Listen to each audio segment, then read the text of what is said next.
डोह लेखन सादरीकरण मंजिरी कारेकर। काय ग मग शारंगधरांना होकार कळवूयात ना? बाबांनी विचारलं. हो हो अगदी. ती मुलगी लाखात एक आहे. सुंदर शिकलेली तर आहेच, पण वागायला बोलायला देखील पद्धतशीर आहे. नाहीतर आजकालच्या मुली पहायच्या कार्यक्रमाला देखील जीन्स पॅन्ट तरी घालतील, नाहीतर नुसता पंजाबी ड्रेस तरी घालून येतील. पण ही मुलगी अशी नाही. छान साडी नेसली होती, केसात गजरा माळला होता. नजर उचलून देखील पाहिलं नाही तिने. आपल्याला अशीच मुलगी सून म्हणून हवी. नाहीतर ती दुसरी, ती रावांची पोरगी हो. कशी आली होती, जीन्स आणि वरती लखनवी कुर्ती, जशी काय कुणाच्या बर्थडे पार्टीला आली होती जणू. आणि प्रश्नही किती भारंभार विचारत होती. आगाऊ कुठली. आईच्या तोंडचा पट्टा सुरू झाला होता. निलेश मात्र अगदी शांत झाला. लग्न ठरवताना नेमक्या कोणत्या गोष्टी बघायच्या, कोणत्या गोष्टी सोडायच्या हेच त्याला जणू समजत नव्हतं.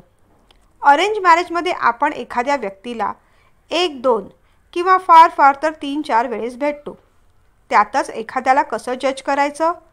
साडी घातली, नाजूक बोलली म्हणजे ती योग्य गृहिणी, आणि पंजाबी ड्रेस किंवा जीन्स घातली आणि मोकळेपणाने बोलली तर ती संसाराला योग्य नाही. या अशा निकषांवर लग्न करायचं. उठून तो आपल्या रूममध्ये गेला.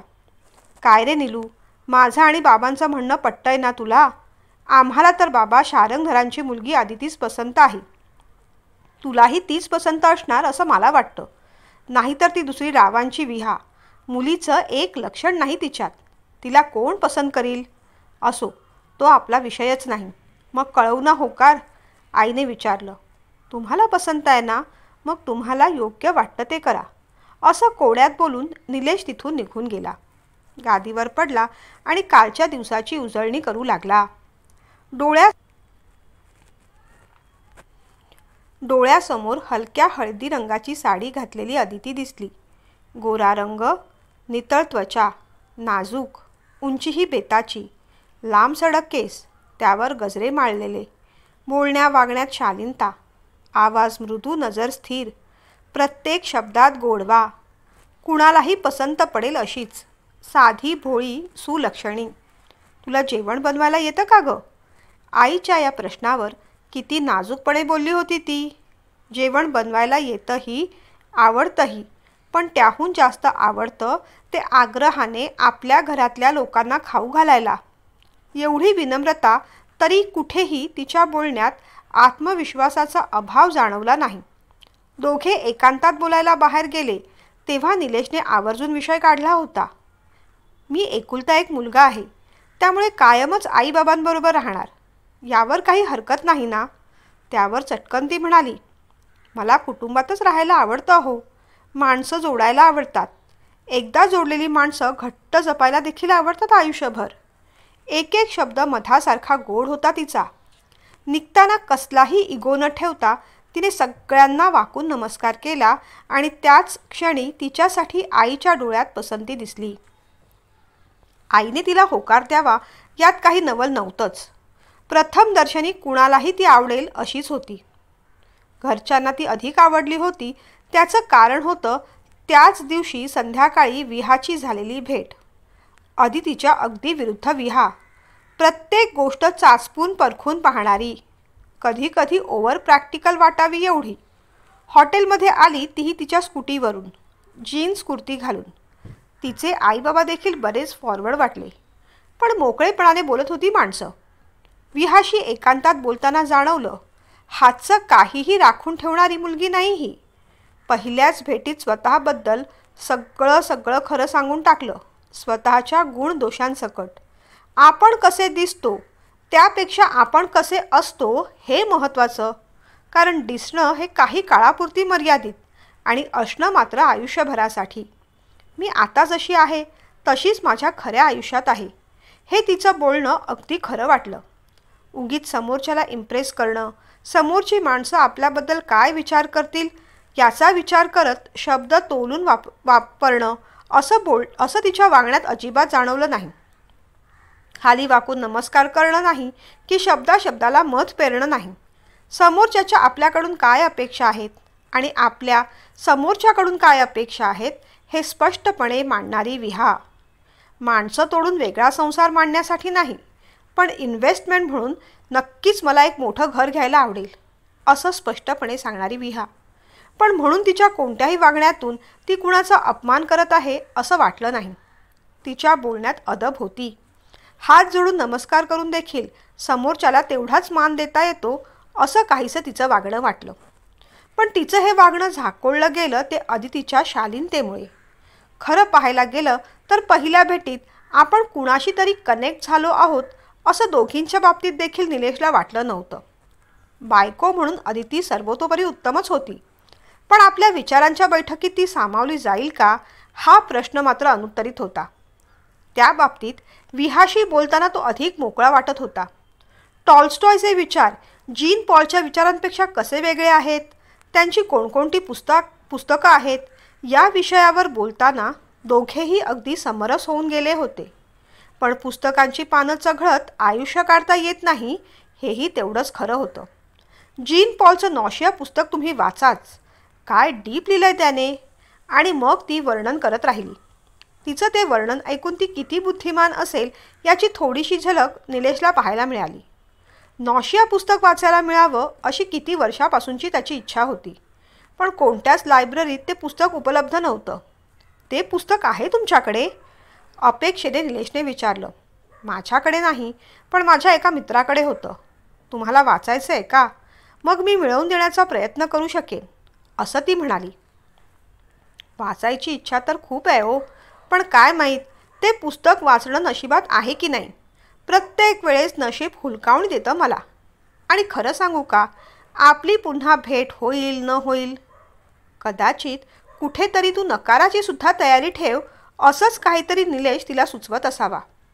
तुम्ही काय म्हणताय ते कळतंय मला, पण आपल्या लग्नाचा किंवा होकारा नकाराचा आणि पुस्तकाच्या आदानप्रदानतेचा काहीही संबंध नाही. अहो, आत्तापर्यंत मी इतकी स्थळं बघितली आहेत, त्यातल्या कुणी मला नकार दिला आणि कुणाला मी. नकार दिला म्हणून प्रत्येकाशी संबंध खराब करायची गरजच काय? लग्न तर एकाशीच करायचं आहे, त्यामुळे पर्यायाने होकार देखील कुणा एकालाच द्यावा लागणार आहे. मग उरलेल्या सगळ्यांशी अबोला का धरून बसायचा? हा असा माझा स्वभाव नाही. त्यामुळे नकार दिलेले कितीतरी लोक अजूनही माझ्या संपर्कात आहेत. कोणत्या तरी कामाच्या निमित्ताने समोरासमोर यावं लागतं. कधी त्यांची आपल्याला मदत लागते, कधी आपली त्यांना मदत लागते. होकारा नकारावरून मी तरी संबंध खराब करत नाही. पुढच्या आठवड्यापर्यंत तुमच्या हातात नॉशिया असेल, अगदी तुमचं उत्तर काहीही असलं तरीही. एवढी बिनधास्त मुलगी निलेशने अजून तरी पाहिली नव्हती. निलेशला त्या बाबतीत तिचं कौतुक वाटलं. तिचे विचार किती सुटसुटीत आहेत. आपणच उगीच भावनांचा गुंता करत बसतो. हा रागावला, हा चिडला, ह्याने नकार दिला, हा असं बोलला म्हणून उगीचच वर्षानुवर्ष राग धरून बसतो. घटना घडून गेली की भावनाही त्याप्रमाणे सोडता यायला हव्यात. विहासारखं. क्षणभर निलेशला वाटलं देखील की उगीच हे सगळं बोलण्यासाठी म्हणून ती बोलत असेल. खऱ्या आयुष्यात एवढं उदार मतांचं कुणीही नसतं. विचार करता करता त्याला कधी झोप लागली कळलं नाही. 2 दिवस ऑफिसमध्ये मीटिंगवर मीटिंग लागल्या होत्या, त्यामुळे घरी यायला रोज उशीरच होत होता. 2 दिवसांनी आईचाच ऑफिसमध्ये फोन आला. अरे, या शनिवारी शारंगधरांच्या घरी जायचं आहे. साखरपुड्याची, लग्नाची तारीख आणि इतरही काही बोलणी करायची आहेत. म्हणजे होकार कधी कळवला तुम्ही? आश्चर्याने निलेशने विचारलं.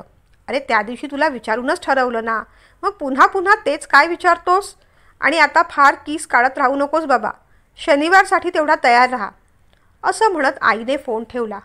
आणि तेवढ्यातच विहाचा देखील मेसेज आला. नॉशिया मिळालं, शनिवारी 5 वाजता विहंग कॅफेमध्ये भेट.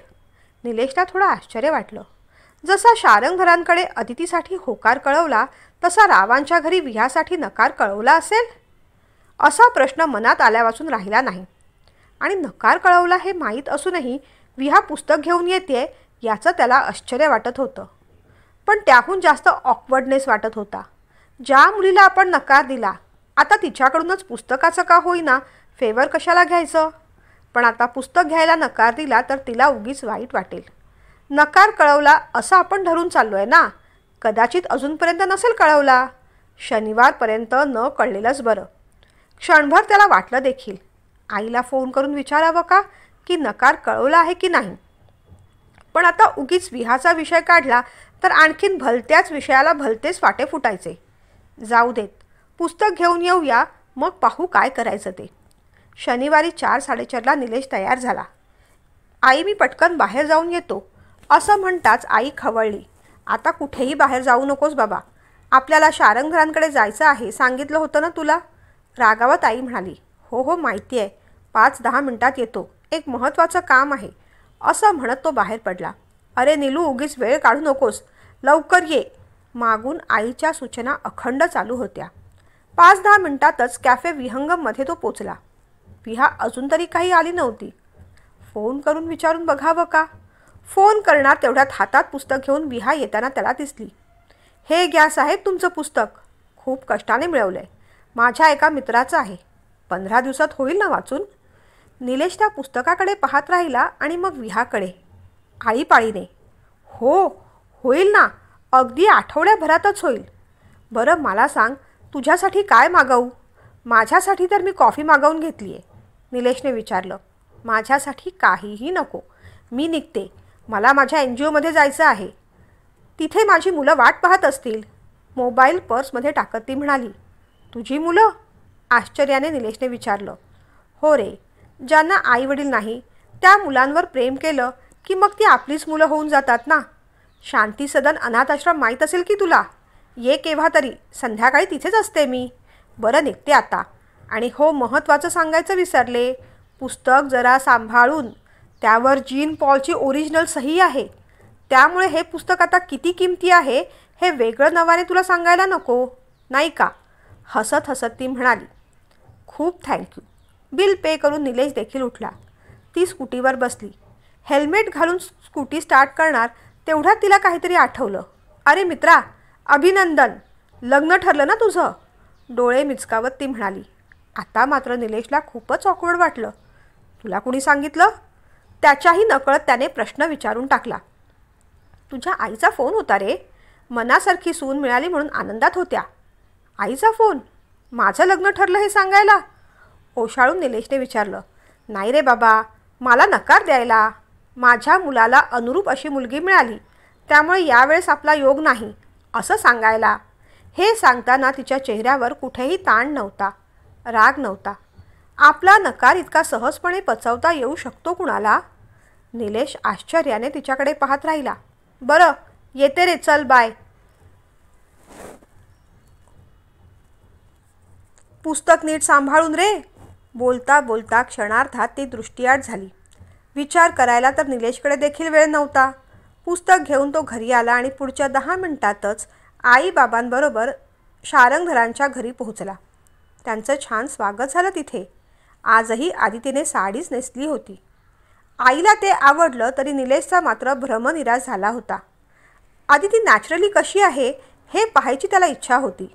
ड्रेसमध्ये, जीन्समध्ये, अगदी गाऊनमध्ये देखील चालली असती, पण ती भरगच्च साडी, त्यावर दागिने, गजरे, मेकअप, त्यात खरी आदिती कशी आहे हे कळतच नव्हतं.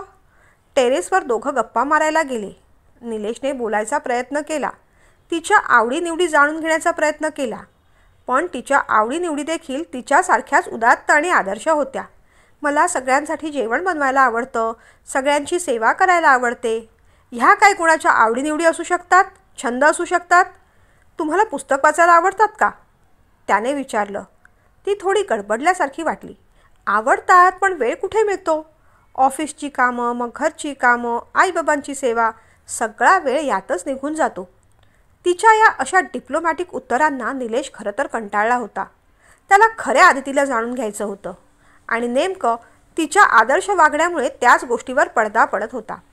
तुम्हाला ट्रॅव्हलिंग आवडतं, कुठे कुठे फिरलात तुम्ही, त्याने विचारलं. एकटीने असं कुठं नाही, गेले ते आईबाबांबरोबर, तीर्थस्थानांवर, देवळांमध्ये वगैरे. घुमवून फिरवून विषय तिथेच येत होता. शेवटी कंटाळून तो खाली आला. खाली बोलणं चालू होतं. साखरपुड्याची तारीख ठरली, लग्नाची तारीखही आपण लवकर ठरवू असं बोलणं चाललं होतं. साखरपुडा आणखीन 15 दिवसांनी असं डिक्लेअर झाल्यानंतर सगळ्यांचं तोंड गोड करण्यात आलं. हे रव्याचे लाडू आमच्या आदितीने केले हो, आदितीच्या आई म्हणाल्या. लाडू खरंच खूप सुंदर झाले होते. त्यामुळे निलेशच्या आईने देखील भरभरून कौतुक केलं. निघताना नेहमीप्रमाणे अदितीने वाकून सगळ्यांना नमस्कार केला. परत येताना आई बाबा अदितीचं एवढं भरभरून कौतुक करत होते. एवढी चांगली सून मिळायला भाग्य लागतं असंही बोललं जात होतं. अशी संस्कारी सद्गुणी सूनच आपल्याला हवी होती. देवाने आपली इच्छा पूर्ण केली म्हणून आई देवाला वारंवार धन्यवाद करत होती, त्याला नमस्कार करत होती. या सगळ्यात निलेशला आतून कुठेतरी धास्ती वाटत होती. नुकत्याच घडलेल्या एका प्रसंगाची बातमीची त्याला आठवण झाली. बायकोच्या जाचाला कंटाळून एका इंजिनियरची आत्महत्या. फक्त स्वतःच्या जीवाचा प्रश्न असला असता तर गोष्ट वेगळी होती. पण एखादी मुलगी घरात सून म्हणून येते तेव्हा अख्खं घर दावणीला लागलेलं असतं. ती चांगली नसेल तर नवऱ्याबरोबर घरातल्यांचाही मानसिक छळ होत असतो. कायदेही आजकाल स्त्रियांच्याच बाजूने आहेत. आपल्या कोणत्याही निर्णयामुळे आईबाबांना त्रास होऊ नये अशी त्याची मनापासून इच्छा होती. अदिती काय किंवा विहा काय, दोघींवरही त्याचं प्रेम नव्हतंच. लग्न करायचं होतं तर ते आईबाबाच्या आनंदासाठी, त्यांच्या सुखासाठी. अदिती जर आईबाबांना आनंदी ठेवणार असेल, घर संसार व्यवस्थित सांभाळणार असेल तर तिच्याशी लग्न करायला निलेशची काहीच हरकत नव्हती. पण फिरून फिरून प्रश्न तिथेच येत होता की नक्की ठरवायचं कसं. एक दोन भेटीत कुणीही स्वतःला चांगलंच दाखवण्याचा प्रयत्न करतो. एखाद्याची परीक्षा कठीण प्रसंगात होत असते तेव्हाच त्याचा खरा स्वभाव कळतो. त्याने स्वामींना मनोमन हात जोडले. स्वामी, तुमचं नाव घेऊन मी पुढे पाऊल टाकतोय. सगळं मंगल घडू दे. माझ्यासाठी जे योग्य असेल तेच होऊ दे. एकदा का देवावर आपण सोपवलं की मग आपण निश्चिंत होतो. ज्या गोष्टी आपल्या हातात नाहीत, ज्या गोष्टींबद्दल आपल्याला पुरेशी माहिती नाही, त्या परमेश्वरावरच सोपवलेल्या बऱ्या असतात. उगीचच एखाद्या गोष्टीचा अट्टहास करण्यात काहीही अर्थ नसतो. उलट कधी कधी मग त्याचाच आपल्याला पश्चाताप होतो. त्याला विहाचं बोलणं आठवलं. बोलता बोलता ती म्हणाली होती, जे घडतं त्या प्रत्येकाला एक कारण असतं. ते कारण योग्यच असतं. हे आता किंवा पुढे कधीतरी आपल्याला समजतं. सर्व काही स्वामींवर सोपवून आता निलेश निश्चिंत झाला होता. इतक्या दिवसाची तळमळ आज कुठेतरी थांबल्यासारखी वाटली. आता पुढचं काय ते स्वामी पाहून घेतील या विश्वासावरच तो गाढ झोपून गेला. नेहमीप्रमाणे दुसऱ्या दिवशी तो ऑफिसला निघाला. घरात लग्नाची गडबड सुरू होती. मावशीला, आत्याला फोन करून आई अदितीचं भरभरून कौतुक करत होती. साखरपुड्याची बरीच तयारी बाकी आहे असं म्हणून मावशीला घरी यायलाही सांगत होती. बाबाही उत्साहाने कामाला लागले होते. त्या दोघांचा आनंद पाहून निलेशसुद्धा मनातून सुखावत होता. पण त्याच्या आनंदावर विरजण पडणार आहे याची कुणालाच कल्पना नव्हती. मागून येणाऱ्या ट्रकने धडक मारली आणि निलेशची बाईक पलीकडे कलंडली. सुदैवाने 2-4 माणसांनी त्याला लगेचच हॉस्पिटलमध्ये ॲडमिट केलं. घरी कळवलं. आईबाबांच्या पायाखालची जमीन सरकली होती जणू. मावशीला हे कळताच तातडीने ती नाशिकहून यायला निघाली. ज्यांना कळेल ती लोक मदतीला धावत येत होती. निलेशचे मित्र, शेजारी, ऑफिसमधील मंडळी सगळेजण मदतीला धावले. सहज म्हणून चौकशी करण्यासाठी फोन केलेल्या अदितीच्या बाबांना निलेशची खबर कळली. ते सुद्धा हॉस्पिटलमध्ये जाऊन भेटून आले. निलेश सिरियस नव्हता, पण डोक्याला थोडी जखम झाली होती. डॉक्टरांनी एक्सरे, स्कॅनिंग करायला सांगितलं होतं. शिवाय हात आणि पायसुद्धा फ्रॅक्चर झाले होते. त्यामुळे आता साखरपुडा पुढे ढकलला जाणार हे उघड होतं. अपघातातून निलेश सावरला. सुदैवाने फार काही मार लागला नव्हता, पण चेहऱ्यावर जखमा बाकी झाल्या होत्या. मित्रमैत्रिणी भेटून जात होते, त्यामुळे थोडा वेळ तरी बरा जायचा. हळूहळू बसायला येऊ लागलं तेव्हा डॉक्टरच म्हणाले, वेळ जात नसेल तर पुस्तक किंवा वर्तमानपत्र वाचायला काहीच हरकत नाही. पुस्तक म्हटल्यावर त्याला विहाने दिलेल्या पुस्तकाची आठवण झाली. आईकडून त्याने ड्रॉवरमधलं ते पुस्तक मागवून घेतलं. पुस्तक तर पूर्ण वाचून झालंच नव्हतं, पण लक्षात आलं की या शनिवारी पुस्तक द्यायला हवं होतं. पण पुस्तक कसं द्यायचं, भेटता तर येणं शक्य नाही. विहालाच कळवून हॉस्पिटलमध्ये बोलवून घेतलं तर, पण ते बरं दिसेल का. पण पुस्तक द्यायचं असेल तर त्याला आता पर्याय नाही. निदान आपली कंडिशन तरी तिला कळायला हवी, म्हणजे आपल्याबद्दल तिचा गैरसमज होणार नाही. असं वाटून त्याने मेसेज टाईप केला, डिअर विहा, या शनिवारी पुस्तक देण्यासाठी मी भेटणार होतो, पण दुर्दैवाने माझा एक छोटासा अपघात झाल्यामुळे मी आरोग्यम हॉस्पिटलमध्ये ॲडमिट आहे. मला स्वतःला तरी पुस्तक देणं जमणार नाही, पण अर्जंट असेल तर तुला इथे येऊन पुस्तक घेता येईल का? आणि त्याने मेसेज सेंड करून देखील टाकला. विचार करता करता त्याच्या लक्षात आलं की एवढ्या दिवसात अदितीने फोन देखील केला नाही, भेटायला देखील आली नाही. तिच्या या वागण्याचं त्याला आश्चर्य वाटलं, पण तिचा एकंदरीत लाजरा बुजरा स्वभाव पाहता झाल्या प्रसंगाने ती घाबरली असेल असंच त्याला वाटलं. पण साखरपुडा आपल्यामुळे पुढे ढकलला गेला याचं त्याला वाईटही वाटलं. किमान त्याच्यासाठी तरी फोन करून तिला सॉरी बोलायलाच हवं. अशा विचाराने त्याने फोन केला, पण तिचा फोन लागतच नव्हता. मेसेज केला तर मेसेज देखील जात नव्हता. हिने आपल्याला ब्लॉक केलं की काय अशी शंका त्याला येऊन गेली. संध्याकाळी बाबा डबा घेऊन आले तेव्हा त्याने आवर्जून विषय काढला. काय हो बाबा, शारंगधरांना साखरपुडा पुढे ढकलला गेला म्हणून वाईट वाटलं असेल ना? हो ना रे, तेही चिंतेत वाटले, पण नंतर काही त्यांचा फोन आला नाही. समंजस आहेत माणसं, घेतील समजून. तू लवकर बरा हो, म्हणजे आपल्याला लवकरात लवकर साखरपुडा आणि लग्न आटपून घेता येईल, बाबा म्हणाले. बरं, मी खाली जे देऊळ आहे ना तिथे जाऊन येतो, तू बस आरामात. त्याच्याकडे पुस्तक देत बाबा खाली उतरले. हॉस्पिटलमध्ये बसून बसून निलेशला कंटाळा आला होता. आई बाबांशी तरी किती गप्पा मारणार? पुस्तक वाचायला सुद्धा इंटरेस्ट येत नव्हता. तरी पुस्तकाचं पान उघडून तो वाचायचा प्रयत्न करू लागला. तेवढ्यात त्याला ओळखीची हाक ऐकू आली. हाय मित्रा. ज्याची भीती होती तेच झालं ना रे. कशाला रे उगीच कुणावर तरी धडपडायला गेलास? हसत हसत असं म्हणत विहा आत आली. एका हातात नारळाचं पाणी, दुसऱ्या हातात फुलांचा गुच्छ. विहाला पाहून समीरचे डोळे चमकले. त्याला आनंद झाला. तू इतक्या पटकन येशील असं वाटलं नाही मला, आश्चर्याने त्याने विचारलं. अरे माझं एनजीओ इथून जवळ नाही का? मेसेज वाचला मग राहवलं नाही, चटकन तुला भेटायला आले. काय झालंय काय नेमकं? डॉक्टर काय म्हणतायत? सेफ आहे ना सगळं? निलेशने सगळी परिस्थिती समजावली. बरं, जे घडून गेलं त्याचा आता फार विचार करू नकोस. जे व्हायचं ते झालं. तू सुखरूप बाहेर पडलास हे त्यातल्या त्यात चांगलं झालं. आणि खरं सांगू का रे, प्रत्येक घटनेमागे काहीतरी कारण असतंच. ते कारण आपल्याला खूप काही शिकवून जातं. फक्त आपण घडलेल्या परिस्थितीचा खूप नेगेटिव्ह विचार करतो आणि मग शिकायचं राहून जातं बघ. बरं, आता फार फिलॉसॉफी झाडत नाही. मला सांग, तुझी होणारी बायको आली की नाही भेटायला? तिला पण बिचारीला टेन्शन आलं असेल नाही? हां, निलेश फक्त इतकाच उद्गारला. बरं, उद्या येईन पुन्हा भेटायला, असं म्हणत विहा उठली. घाई नसेल तर थांब ना थोडा वेळ. निलेश असं म्हणताच वळलेल्या विहाने चटकन मागे पाहिलं आणि ती थांबली. काही बोलायचं होतं का? आज पहिल्यांदा तिच्या स्वरात निलेशला आर्द्रता जाणवली. म्हटलं तर काहीच नाही, म्हटलं तर खूप काही. आपण काय बोलतोय हे निलेशलाच समजत नव्हतं. ती बसली.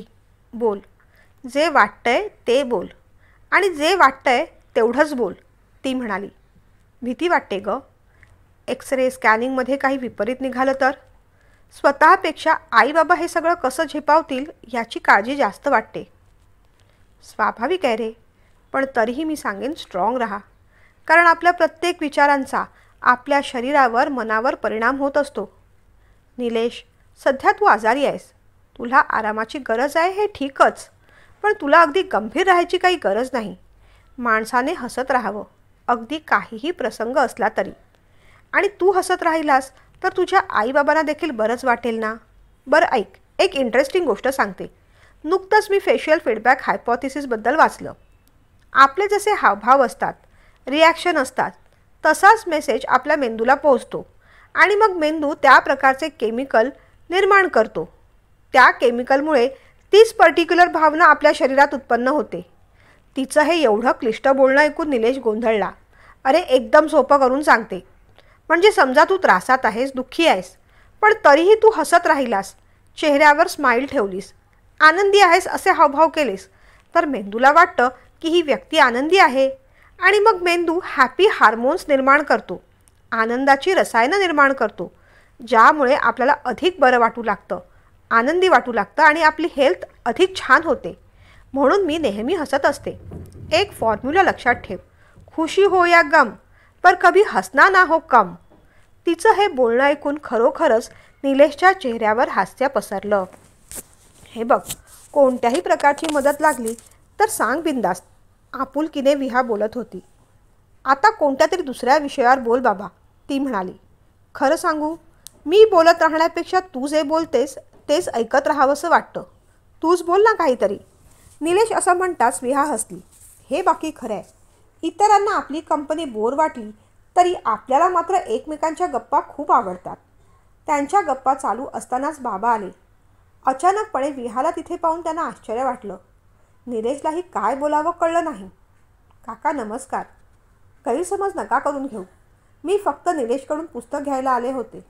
त्याचा छोटा अपघात झाला हे कळल्यावर स्वतः भेटून पुस्तक घ्यावं असं वाटलं म्हणून आले. तिच्या बोलण्यात खरेपणा होता. अगं मग बस ना, उभी का? तुम्ही गप्पा मारा, मी एक राऊंड मारून येतो. बाबा असं म्हणताच त्यांचा फोन वाजला. कुणाचा फोन आहे बाबा? आईचा का? निलेशने पटकन विचारलं. अरे नाही, विवाह मंडळाचे मध्यस्थी आहेत ना त्यांचा. त्यांना आता सांगायला हवं, पुन्हा स्थळं पाठवू नका. आमच्या मुलाचं जमलंय बाबा एकदाचं. बाबांच्या बोलण्यावर तिघही हसले. फोन घेत बाबा बाहेर पडले. विहा निलेशच्या छान गप्पा रंगल्या. थोड्या वेळाने विहा बाहेर पडली. विहा उद्या येशील ना? निलेशने विचारलं. येईन ना, नक्की येईन. अगदी तू हॉस्पिटलमधून बरा होऊन घरी जाईपर्यंत येईल. रोज येईल. मग तर झालं. तुला बरं करण्याची जबाबदारी आणि घाई तुझ्यापेक्षा मलाच जास्त आहे बाबा. निखळपणे ती पुन्हा हसली. निघताना बाबा आत आले. ती बाहेर पडली. नम्रपणे त्यांना नमस्कार करून तिने निरोप घेतला.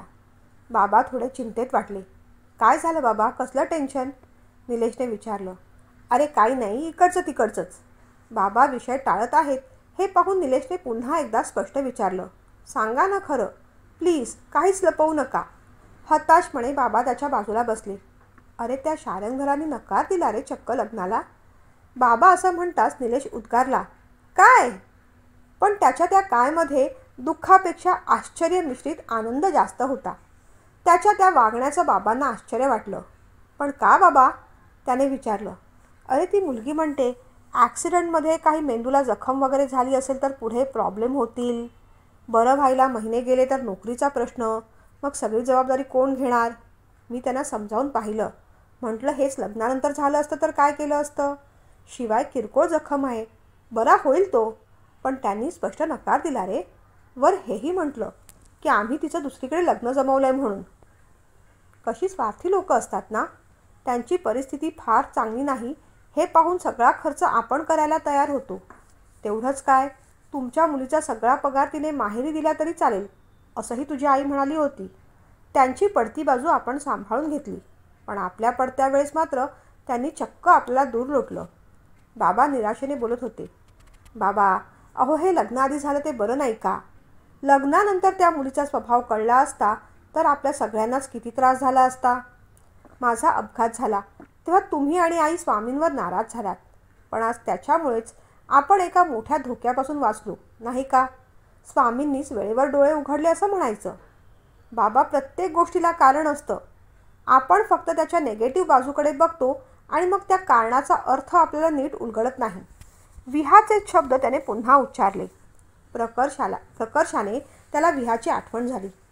हाच तो क्षण होता ज्या क्षणी त्याला पहिल्यांदा वाटलं की आपण विहाशी कनेक्ट झालो आहे, बुद्धीने, विचाराने आणि मनाने देखील. बाबा खरं सांगू, मनापासून सांगतो, मला अदितीशी लग्न नाही करायचं, नव्हतंच करायचं. मला विहाशी लग्न करायचं आहे. एकदा नकार दिल्यानंतर ती आता तयार होईल का नाही मला माहीत नाही, पण माझ्या मनातल्या सगळ्या भावना मला तिला सांगायच्या आहेत. तुम्ही आणि आई रागवणार तर नाही ना?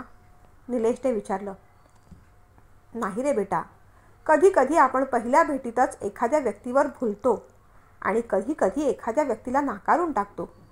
पण हळूहळू जसे स्वभावाचे आवरण उघडत जातात तसतसं आपल्याला ती व्यक्ती कळू लागते. यातून आपण एक शिकायचं की लगेच कुणाच्याही बाबतीत जजमेंटल व्हायचं नाही. स्वतःला आणि त्या व्यक्तीला एक्सप्रेस व्हायला थोडा तरी वेळ द्यायचा. तू जो काही निर्णय घेशील त्याला माझा आणि आईचा पाठिंबा असेल. तुझ्या आईशी मी स्वतः बोलेन. दुसऱ्या दिवशी निलेश विहाची आतुरतेने वाट पाहू लागला. हसत हसत विहा आली. काय मित्रा, काल तुला फेशियल फीडबॅक हायपोथेसिसबद्दल सांगितलं. त्याचा बराच परिणाम झालेला दिसतोय तुझ्यावर. आज साहेबांचा चेहरा जरुरीपेक्षा जास्त हसरा वाटतोय. नारळ पाणी ग्लासमध्ये ओतत तिने विचारलं, विहा, लग्न करशील माझ्याशी? मला तू आवडायला लागली आहेस. त्याच्या या डायरेक्ट प्रश्नावर विहा क्षणभर थबकली. हा असा अचानक साक्षात्कार कसा झाला आपल्याला? शांतपणे तिने विचारलं. काहीच खोटं सांगणार नाही. आई बाबांना अदिती पसंत होती. मला मात्र काही कळत नव्हती. कुणाशीच कनेक्ट होता येत नव्हतं. पण तुझ्याशी बोललो भेटलो तेव्हा तुझ्याशी बोलणं मात्र आवडू लागलं होतं. अदितीचा स्वभाव तिने पडद्याआडच ठेवला. अपघातामुळे माझ्यात काही प्रॉब्लेम निर्माण झाला असेल किंवा आर्थिकदृष्ट्या मला काही प्रॉब्लेम येऊ शकतो असं वाटून तिने नकार दिलाय. तू होकार द्यावा असं मला वाटत असलं तरी तुझा नकार पचवायला मी तयार आहे. अर्थात हे तुझ्याकडूनच शिकलोय मी. अगदी हसत हसत. फक्त एवढंच सांगतो, काल रिपोर्ट आले. डॉक्टरांच्या रिपोर्टनुसार फिजिकली मी फिट आहे. पुढच्या काही दिवसातच ऑफिससुद्धा जॉईन करू शकीन. पण तरीही तू तुझा निर्णय शांतपणेच घे. तू जे काही ठरवशील ते मी आनंदाने स्वीकारेन. कारण बाकी काही नसलं तरी आपली मैत्री आयुष्यभर अशीच राहील याची खात्री आहे मला. तेवढ्यात मागून निलेशचे आईबाबा आत आले. विहा पटकन उभी राहिली. विहा, माणसं ओळखायला आणि निर्णय घ्यायला आम्ही चुकलोच अगं. बोलता बोलता निलेशच्या आईच्या डोळ्यात पाणी आलं. कधी कधी चुका घडणंही जरुरी असतं काकू. त्यांचे डोळे पुसत विहा म्हणाली. म्हणजे तुझा होकार आहे? बाबांनी विचारल्यावर तिने फक्त मान डोलावली. विहा, खरंच तू तयार आहेस? निलेशनेही विचारलं. हो, पण एका अटीवर. माझ्या सोबतीने आणखीन एक मोठं घर घ्यायला तयार असशील तर. इन्व्हेस्टमेंट म्हणून. मग मात्र चौघेही हसले. मनातला गोंधळ संपला होता आणि स्वभावाचा डोह तळापर्यंत स्वच्छ लख्ख दिसत होता.